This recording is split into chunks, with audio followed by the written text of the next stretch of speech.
اللہ رب العزت نے فرق رکھا ہے نر اور مادہ میں. مرد کو اللہ نے فضیلت بخشی ہے، عورت کو مرد کے تابع کر دیا ہے.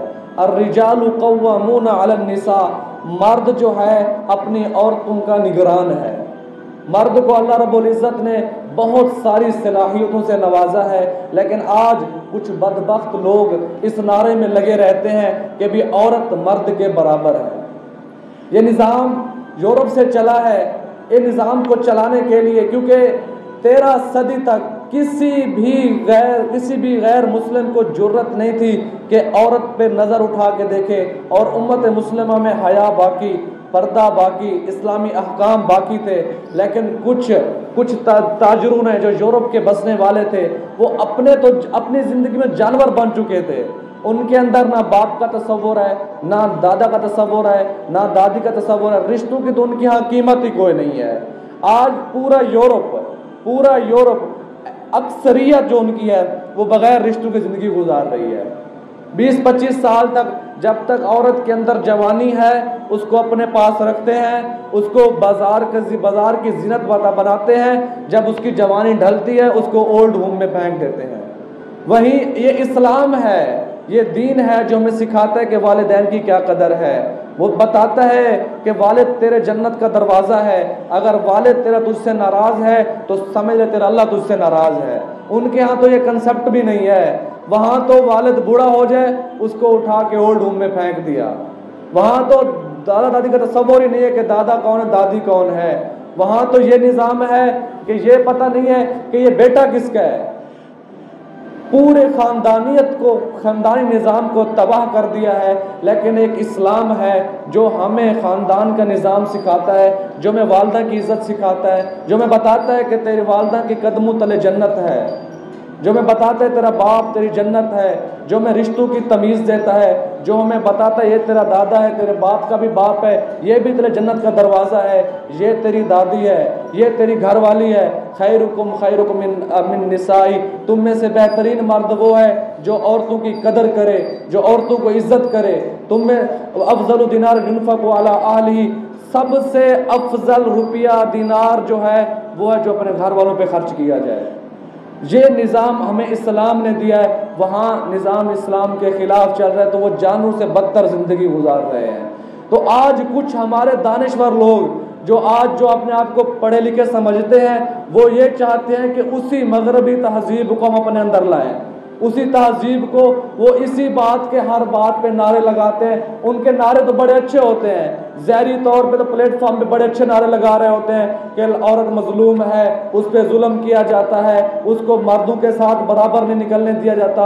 اور بھائی کیسے نکلنے دیا جائے جب اللہ نے اس کی جو ساخت ہے، اس کے جسم کو نرم بنایا ہے، اس کو گھر کی ملکہ بنایا ہے، اس کو عزت دینے کے لیے اللہ رب العزت نے اس کو گھر میں بھی بیٹھنے کا حکم دیا ہے. وَقَرْنَا فِي بِيُوتِكُنَّ، اے عورتوں اپنے گھر میں ٹک کے بیٹھی رہو. وَلَا تَبَرَّجْنَا تَبَرُّجَ الْجَاهِلِيَّةِ الْأُولَى، تم جہلیت والے زمانے والے کام مت کرنا. بن سور کے روڈوں پہ مت نکلنا، روڈوں کی زینت مت بننا، ہوس سے بھرے ہوئے نوجوانوں کی زینت مت بننا. تیری عزت تیرے گھر کے اندر ہے. تیری عزت تو نے اگر بننا ہے سورنا ہے تو اپنے شوہر کے لیے بان ٹھان کے رہے. انسان اللہ رب العزت نے کتنی حفاظت کے ساتھ عورت کو رکھا ہے. میرے رب کی قدرت دیکھیں کہ عورت لڑکی جب پیدا ہوتی ہے تو اس کے پالنے کی ذمہ داری اس کے باپ پر، اس کے بھائی پر. جب بالغ ہو جائے اس کے باپ کی ذمہ داری ہے اس کی شادی کروائے گا، اس کے باپ کی ذمہ داری ہے سارے خرچے وہیں برداشت کرے گا. شادی کے بعد اب ذمہ داری تبدیل ہو گئی، اب ساری ذمہ داری شوہر کے اوپر ہے، اس کے سارے اخراجات شوہر پورے کرے گا. اسلام ہے جو ہمیں اتنی اچھی خاندانی زندگی سکھاتا ہے، جو ہمیں حیا پاک دامنی کا درس دیتا ہے. الرجال قوامون علی النساء، آدمی ہی عورت کا نگران ہے. عورت خود مختار کبھی نہیں ہو سکتی. عورت کو خود مختاری کا حق اسلام نے نہیں دیا. اسلام نے اسے گھر کے نظام کو سنبھالنے کا حق دیا ہے. تو گھر کے اندر رہ کے سارا نظام سنبھال. تیرا شوہر جائے گا باہر مزدوری کرے گا، تیرا شوہر جائے گا باہر نوکری کرے گا، تو نے صرف اس کو خوش کرنا ہے، تو نے صرف اس کی اولاد کو اچھی زندگی مہیا کرنی ہے، تو نے اس کے گھر کو سنبھالنا ہے. اگر مرد و عورت دونوں باہر جا کے کام کریں، دونوں جا کے محنت مزدوری کریں، تو گھر کا نظام کون سنبھالے گا؟ تو بچوں کو کون سنبھالے گا؟ بچوں کی تربیت کون کرے گا؟ دونوں تو باہر نکل گئے۔ یہ نظام صرف اور صرف ہمیں ابھی بھی امت مسلمہ میں جو لوگ چھوٹے شہروں میں رہتے ہیں ان کے اندر اب بھی حیا باقی ہے، لیکن جو بڑی یونیورسٹیوں میں پڑھے، کالجوں میں پڑھے، انہوں نے نظام ہی ہمارا غرق کر کے دیا ہے۔ نرسری سے شروع ہوتا ہے ہماری ذہن سازی کرنا، کو ایجوکیشن، بیٹی اور بیٹے کو کٹھے ایک ہی سکول میں، لڑکی اور لڑکا کٹھے پڑھ رہے ہیں، تو بچپن سے لڑکی کے ذہن میں یہ بات آ جاتی ہے کہ لڑکے کے ساتھ رہنا کوئی مسئلہ نہیں ہے، لیکن حقیقت میں سب سے بڑا مسئلہ یہی ہے۔ الاختلاط بالرجال، یہ سب سے بڑا دعویٰ ہے اس مغرب کا کہ کسی طرح امت مسلمہ کی عورتوں کو روڈوں پہ لایا جائے۔ وہ تو خود جانوروں کی زندگی بسر کر رہے ہیں، انہیں پتہ ہے اب بھی مسلمانوں کے اندر اتنی غیرت باقی ہے، کسی نے آنکھ اٹھا کے دیکھا کسی بہن کی طرف، اس کی آنکھیں نکال لیں گے، لیکن وہ ایک اور دور سے چل رہے کہ ان کی ذہن سازی کی جائے، ان کے ذہن میں یہ بات ڈال دی جائے کہ یہ اس کا تو کوئی مسئلہ ہی نہیں ہے دنیا میں، کہ آپس میں مرد عورت ملنا چاہیں تو آزادی سے مل سکتے ہیں، حالانکہ اسلام نے سختی سے اس کی ممانعت کی ہے۔ کیوں؟ اس کی وجہ کیا ہے؟ اس کی وجہ یہ جب عورت پردے میں رہے گی تو نسب اور نسل کی حفاظت رہے گی۔ آج جاؤ دیکھو امریکہ میں آج اپنے والد کی جگہ والدہ کا نام لکھا جاتا ہے، ایک عورت کے 5 6 بوائے فرینڈ ہیں، پتہ نہیں یہ بیٹا کس کا ہے، یہ بچہ کس کا ہے، لیکن اسلام نے اس نظام کی نفی کی ہے کہ تمہارا نسب، تمہاری اولاد تم سے منسوب ہو۔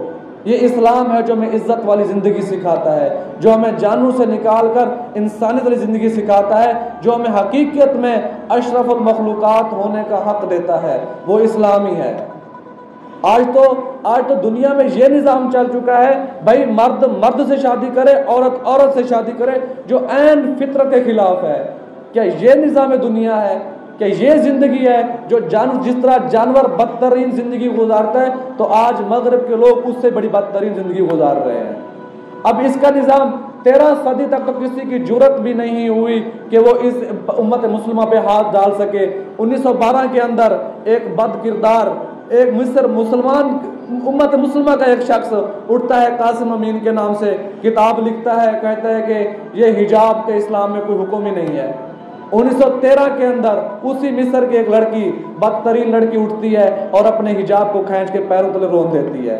1923 کے اندر اس اسلام کے خلاف یلغار چیک کرو، 8ویں صلیبی جنگ کے اندر سینٹ لوئی ایک بات لکھ کے گیا تھا کہ میں نے 8 جنگیں کی ہیں مسلمانوں کے خلاف، تم مسلمانوں کو میدان جنگ کے اندر کبھی بھی نہیں ہرا سکتے۔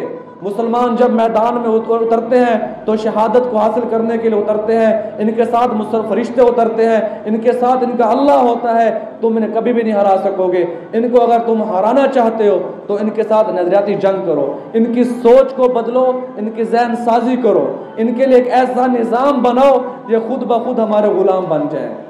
1923 کے اندر اٹلی کے شہر روم کے اندر ایک مؤتمر النساء کا جلسہ ہوا، جہاں وہیں مصر کی عورتیں گئی، پوری امت مسلمہ سے عورتوں کو بلایا گیا، وہاں عورتوں کو جمع کیا گیا اور ان پہ بلین نصاب ڈالر کے حساب سے دیے گئے کہ تم جاؤ اپنے ملکوں کے اندر خواتین کے حقوق کا نعرہ لگاؤ۔ نعرے تو اچھے دیے گئے کہ جاؤ تم کہو کہ لڑکیوں پہ ظلم ہو رہا ہے، لڑکیوں کو گھروں میں قید کیا گیا ہے، تم یہ جا کے نعرے لگاؤ اور جا کے اسلام کی نفی کرو، اسلام کی غلط تعویلات پیش کرو، یہ تمہارے پیسے ہیں، جاؤ تم ان پہ کام کرو۔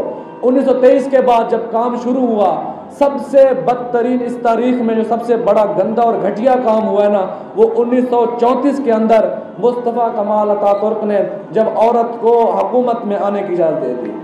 جب عورت حکومت کے اندر آئی، جب عورت کے پاس طاقت آ گئی، تو عورت نے اس طاقت کا غلط استعمال کیا، پھر اس نے اپنی طاقت کے بلبوتے پر مغربی تہذیب کو امت مسلمہ کے اندر دھکیلا۔